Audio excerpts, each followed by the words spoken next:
ఇంకొకటి జమిలీ ఎన్నికలు కావచ్చు, నియోజకవర్గాల పునర్విభజన నిన్న నుంచి జరుగుతున్నప్పుడు, నిన్న కేంద్రం ఎన్డీఏ పక్షాలకి చెప్పింది అని చెప్తున్నప్పుడు, యాక్చువల్గా ఎన్డీఏ పక్షాలకి చెప్పింది నిన్న నుంచి పేపర్లు రాస్తున్నాయి, బయట ప్రచారం జరుగుతుంది. కానీ 6 నెలల ముందే రేవంత్ రెడ్డి గారు చెప్పిర్రు అంటే చాలా సందర్భాలలో ఇక్కడ ఉన్నటువంటి వాళ్ళు బీజేపీతో సఖ్యత ఉంది ఈయనకి, అందుకే కాంగ్రెస్ చేస్తున్నటువంటి చాలా వాటికి బీజేపీకి సంబంధించిన వాళ్ళు ఎవరు ఏం మాట్లాడతలేరు అనే ఒక విమర్శ మనం డే 1 నుంచి చూస్తున్నాం. చాలా ఇష్యూస్ పైన, హైడ్రా కావచ్చు, మూసీకి సంబంధించిన ఇష్యూ రకరకాలే మాట్లాడతలేరు అనే దాంతోపాటు 6 నెలల ముందే రేవంత్ రెడ్డి గారు చెప్పిర్రు అంటే ఆయనకి బీజేపీతో సంబంధాలు ఉన్నాయి అనేటువంటిది ఈ ఇన్సిడెంట్స్తోని బయటపడుతుంది అనేది కొంతమంది మాట్లాడుతున్నారు. మీరు ఎట్లా చూస్తారు దీన్ని?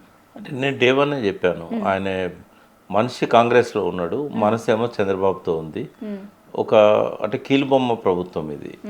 చంద్రబాబు నాయుడు వాస్తవంగా ఇవాళ తెలంగాణను రూల్ చేస్తున్నాడు. రేవంత్ రెడ్డి అనేవాడు ఆయన చెప్పిన పద్ధతుల్లో పాలసీస్ తయారు చేయడం కానీ, ఇంప్లిమెంట్ చేయడం కానీ, ఇంపార్టెంట్ పొజిషన్స్ ఆయన చెప్పిన మనుషులతో నింపడం కానీ, ఇదంతా ఏంటంటే అక్కడనేమో ప్రత్యక్ష రూల్ ఉంది చంద్రబాబుది, ఇక్కడ పరోక్ష రూల్ ఉంది.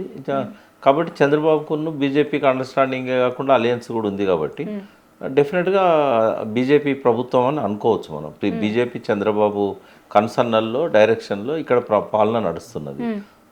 ఎవ్వరు ఏం చెప్పినా నేను 0.001% కూడా నమ్మా. 100% నేను నమ్ముతున్నది ఏంటంటే చంద్రబాబు, నరేంద్ర మోడీ ఈ ఇద్దరు ఆదేశాల ప్రకారమే ఇక్కడ నిర్ణయాలన్నీ జరుగుతూ ఉన్నాయి.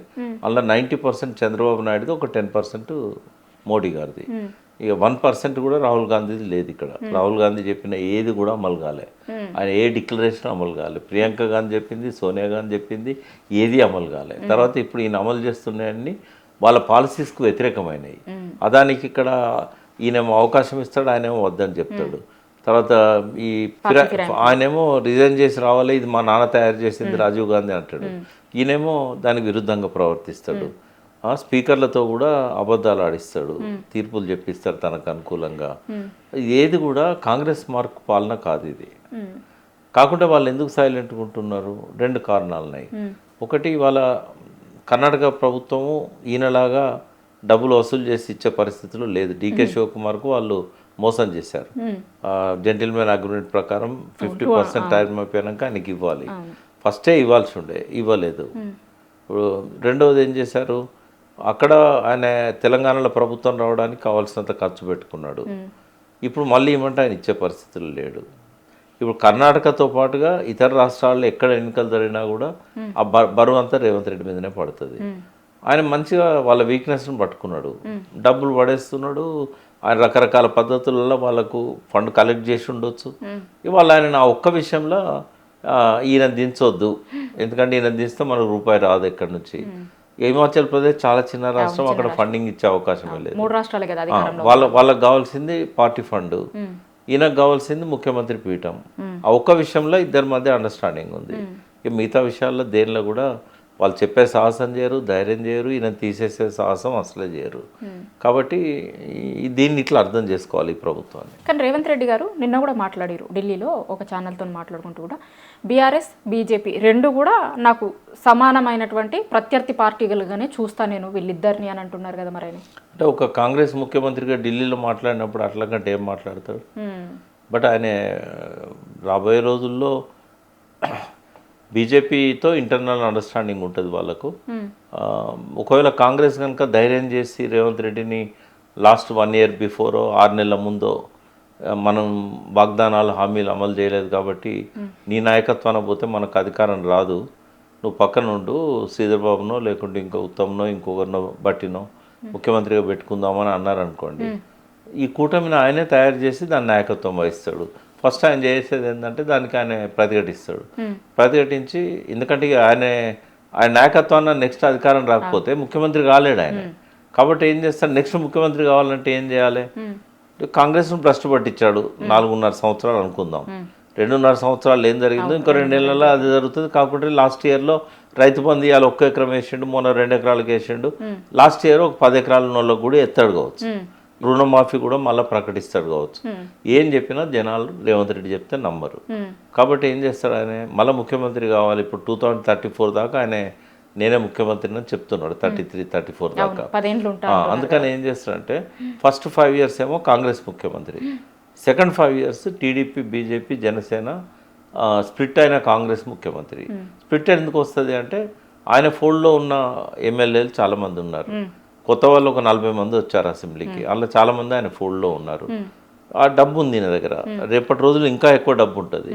కాబట్టి మీ ఖర్చు అంతా నేనే పెట్టుకుంటా, మీరు రండి అని అంటే చాలామంది వస్తారు, ఆయన మీద నమ్మకం ఉంటుంది. కాబట్టి ఒక 20-25 మంది ఎమ్మెల్యేలతో ఈయన ఒక వింగ్ పెట్టుకుంటాడు, తెలంగాణ పేరుతోనే ఏదో ఒక పార్టీ పెడతాడు. ఈ పార్టీని ముందర పెట్టి చంద్రబాబు నాయుడు, బీజేపీ, పవన్ కళ్యాణ్ వాళ్ళు దీన్ని నడిపిస్తారు. ఆ కూటమికి ఆయన నాయకుడు అవుతాడు.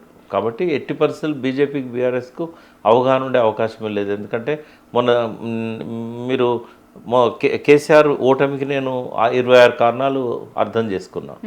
మొత్తం చాలా కీన్గా ఒక్కొక్కటి చూస్తే 26 కారణాలు నాకు దొరికినాయి. ఇంకో 4-5 ఉండొచ్చు నా దృష్టికి రాని. అలా 70% కారణం ఏంది అంటే మోడీ గారి ప్రణాళిక. ఇక మిగతా 25 కారణాలు కూడా 30%. ఈ 70 ఏంటంటే యాంటీ ఇన్కంబెన్సీని చీలకుండా కాపాడిండు ఆయన. ఎందుకంటే కేసీఆర్ గారిని వాళ్ళ ముఖ్యమంత్రి అయితే కనుక ఈయన దేశం అంతా విస్తరించినట్టున్నాడు. ఒక మహారాష్ట్రకు ఆంధ్రకు పరిమితం కాడు, మొత్తం రాష్ట్రాలకు వెళ్ళిపోతాడు, చిచ్చు పెడతాడు. అప్పటికి 6 నెలలు ఉన్నది పార్లమెంటు. అంటే మహారాష్ట్రలో అయితే పెద్ద దెబ్బతీస్తాడు. ఈయన ఇక్కడ నుంచి రానివద్దు అనుకుంటే సార్ ఆ స్టేట్లో ఎట్లాగో మనం అధికారంలోకి వస్తలేము, మనం రానప్పుడు ఆయన కూడా రావద్దంటే ఏం చేయాలని చెప్పి యాంటీ ఇన్కంబెన్సీని ఆయన చీలకుండా కాపాడాడు. తన స్ట్రెంత్ని తగ్గించుకున్నాడు, బండి సంజయ్ని తప్పించాడు. 30-30 స్థానాల్లో గట్టి క్యాండిడేట్లను పెడితే ఓటు చేలుతాయని చెప్పేసి 10-15 స్థానాలకు పరిమితమైండు. అమిత్ షా ఉన్న ఆయన ఇద్దరు వచ్చి కూడా ఓ 10-15 స్థానాల కంటే ఎక్కువ క్యాంపెయిన్ చేయలేదు. డబ్బులు కూడా 10-15 స్థానాలకే పరిమితం చేశారు వాళ్ళ పార్టీ ఫండ్. అంటే తెలివిగా ఏం చేశాడంటే కాంగ్రెస్ అధికారంలోకి రావడానికి 90% కారణమైంది ఆయనే.